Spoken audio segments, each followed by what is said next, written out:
Halo teman-teman, kali ini saya akan membahas alur cerita film Jepang yang dirilis tahun 2004 dengan judul Nobody Knows. Film ini disutradarai oleh Hirokazu Koreda, di mana film ini menceritakan 4 orang anak yang ditelantarkan oleh orang tuanya, di mana 4 orang anak ini benar-benar tidak diinginkan oleh orang tuanya. Film ini diangkat dari sebuah kisah nyata yang berada di Jepang yang membuat terasa sesek di dada. Oke, untuk teman-teman, selamat menyaksikan film Nobody Knows.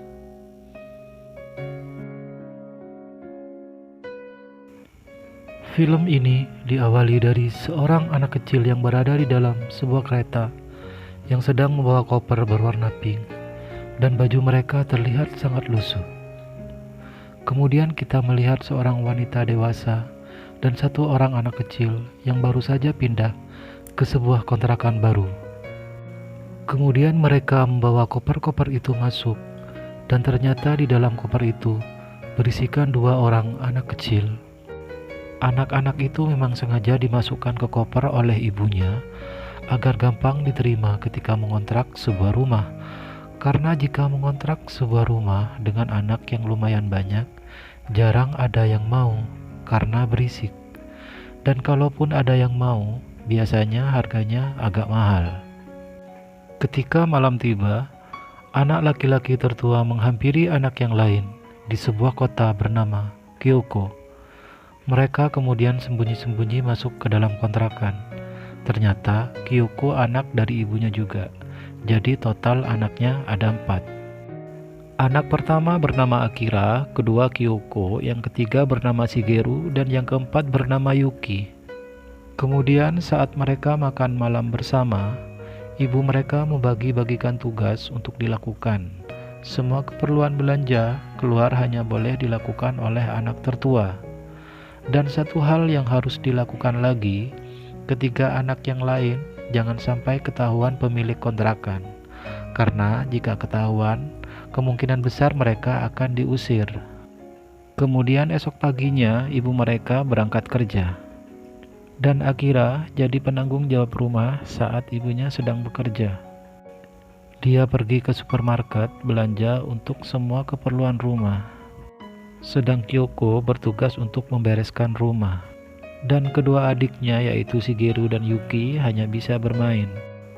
Mereka semua tidak bersekolah karena keadaan yang membuat mereka tidak bersekolah. Malamnya Akira memasak untuk makan malam, dan Kyoko bertugas untuk mencuci pakaian mereka semua. Tak lama kemudian ibu mereka pun pulang. Kyoko bukanlah anak yang malas, sesekali dia belajar dari buku yang ia punya. Kemudian paginya, ibunya tidak langsung berangkat kerja. Dia bermain-main dulu dengan anaknya. Dia merapikan rambut kedua anaknya. Ibunya memang perhatian pada semua anaknya. Kemudian malamnya, ibunya pulang begitu larut. Akira bukanlah anak yang terlalu polos. Jadi ia tahu betul ibunya habis minum alkohol. Mereka semua memang lahir dari rahim ibu yang sama, tetapi dari 4 orang anak itu mempunyai ayah yang berbeda. Tapi meskipun begitu, mereka semua menerima keadaan, ditambah ibu mereka yang sangat perhatian sama mereka. Besok paginya ketika mereka bangun, ibunya sudah berangkat dan meninggalkan catatan dengan sejumlah uang. Ibunya akan pergi sementara waktu, jadi sekarang Akira harus benar-benar bertanggung jawab atas segala sesuatunya. Dari membayar tagihan listrik, tagihan telepon, sampai belanja keperluan makan mereka semua. Waktu demi waktu sudah sebulan lebih ibunya tak pulang, tapi mereka semua bukanlah anak yang mudah menangis ketika ditinggal ibunya. Kemudian suatu hari Akira pergi meninggalkan kota menuju suatu tempat. Ternyata dia menuju ayah dari Yuki, mungkin meminta sedikit uang. Kemudian habis dari situ, dia pergi ke suatu tempat yang lain. Dia menemui ayahnya. Di sana ayahnya pun memberi uang tak banyak, karena ayahnya pun bukan orang yang kaya raya. hanya seorang yang kerja serabutan demi menyambung hidup. Malamnya Akira pun kembali pulang ke rumah. Besoknya hari-hari kembali normal. Kyoko membacakan dongeng kepada Yuki. Shigeru bermain-main dengan mainannya. Akira belajar. Lalu tak lama kemudian ibunya pun pulang. Setelah sebulan pergi dengan alasan bekerja. Tak lupa ibunya pun membawakan oleh-oleh untuk mereka semua. Kemudian ternyata ibunya pulang hanya untuk mengambil beberapa baju lagi. Jadi ketika sore ibunya kembali berangkat.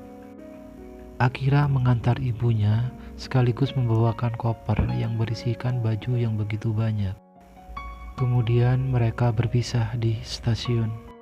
Ibunya berjanji nanti akan mengirimkan uang dan akan pulang saat Natal tiba. Waktu demi waktu mereka habiskan di dalam rumah karena memang tidak bisa untuk keluar rumah. Sudah berminggu-minggu ibunya pergi dan tidak pernah mengirimkan uang sama sekali. Dan hari ini adalah hari ulang tahun Yuki, anak paling kecil dari mereka. Dia ingin sekali menjemput ibunya di stasiun. Yuki merasa ibunya akan pulang hari ini. Meskipun Akira tidak tahu apakah ibunya akan pulang atau tidak. Akhirnya, Akira pun mengantarkan Yuki menuju stasiun untuk menunggu ibunya. Di sana mereka menunggu sampai berjam-jam, tetapi ibunya tidak kunjung datang. Akhirnya mereka memutuskan untuk kembali pulang. Di jalan mereka melihat sebuah kereta yang sedang berjalan di sebuah jembatan. Kereta itu menuju bandara Haneda. Yuki ingin sekali pergi ke bandara untuk melihat pesawat terbang. Hari demi hari telah berlalu. Ibunya tidak ada kabar sama sekali, apalagi mengirimi mereka uang. Setiap siang, Akira selalu keliling. Siapa tahu ada sesuatu yang bisa menghasilkan uang. Akira ingin sekali bekerja paruh waktu di supermarket, tapi di supermarket itu umur Akira belum bisa untuk bekerja. Dan akhirnya Akira kembali pulang ke rumah. Sekarang sisa uang tinggal sedikit lagi. Untung saja Kyoko memberikan tabungannya kepada Akira untuk mengurus mereka semua. Setiap tahun ibunya memang memberikan uang kepada mereka semua. Untuk Kyoko pribadi, uangnya tidak pernah dibelikan sesuatu apapun.